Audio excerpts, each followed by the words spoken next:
pangarap na sinabi na nung bago akong upo na sana mapababa natin ang presyo ng bigas ng 20 piso. Doon, dahan-dahan palapit, nasa 25. Imposible talaga ang 20 pesos na bigas. Pero pwede siya, hindi ko lang i-share sa inyo kasi ayaw tutulungan. Posible ngunit ayaw tulungan. Ito ang ibinahagi ni Vice President Sara Duterte. Bababa ang cost of production.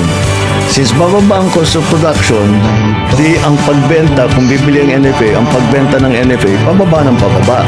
That's why I'm so confident masabi sustainable. Kasi basta ipatuloy. Araw ng Mayo, ang bentahan ng 20 pesos per kilo na bigas sa Eastern, Western at Central Visayas. Simula ng araw para sa mga miyembro ng 40s, senior citizen, PWDs at solo parents. Pinangunahan ni Pangulong Bongbong Marcos ang paglunsad ng programa sa lugar kanina.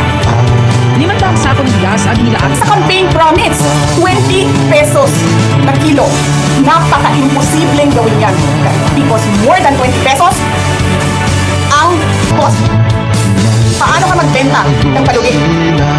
So sinaktingan. May chance lagi yan kung maayos natin ang production natin at maging maayos ang hindi tayo masyadong bagyuhin. Yung mga tulong na binibigay natin sa mga farmer ay magamit na nila. Administration of President Ferdinand R. Marcos Jr. is set to roll out the sale of the long-awaited 20 pesos per kilo rice. The program will begin in the Visayas region where NFA rice supply is abundant in initial coordination with local governments. Tingin mo sa akin, kung magagawa ba yung 20 pesos? Sabi niya, hindi. Napaka-imposibleng gawin yan. Because more than 20 pesos, 20 pesos sa kada kilong bigas sa iba't ibang lugar sa Cebu. 1,500 sako ang inihanda sa Cebu Provincial Capital para sa mga benepisyaryong Pagtawid Pamilyang Pilipino Program o 4Ps members. napaka-imposibleng gawin yan. Because more than 20 pesos ang cost. Paano ka magbenta ng palugi?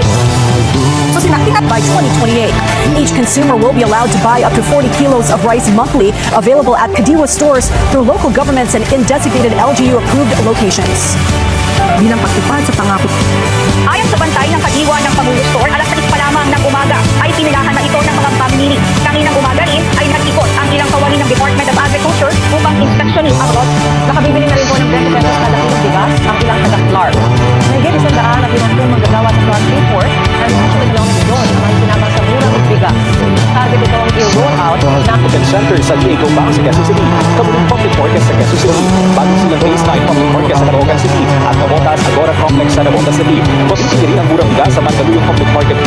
May mabibili na rin 20 pesos na bigas sa Sapote Macor Public Market simula ngayong araw para sa mga miyembro ng 40s, senior citizen, PWDs at solo parents. Pinangunahan ni Pangulong Bongbong Marcos ang paglunsad ng It's the same price. Kaya nga yung sinasabi nila na pangit ito, kaya ayoko na pangilin yung sinabi ng ating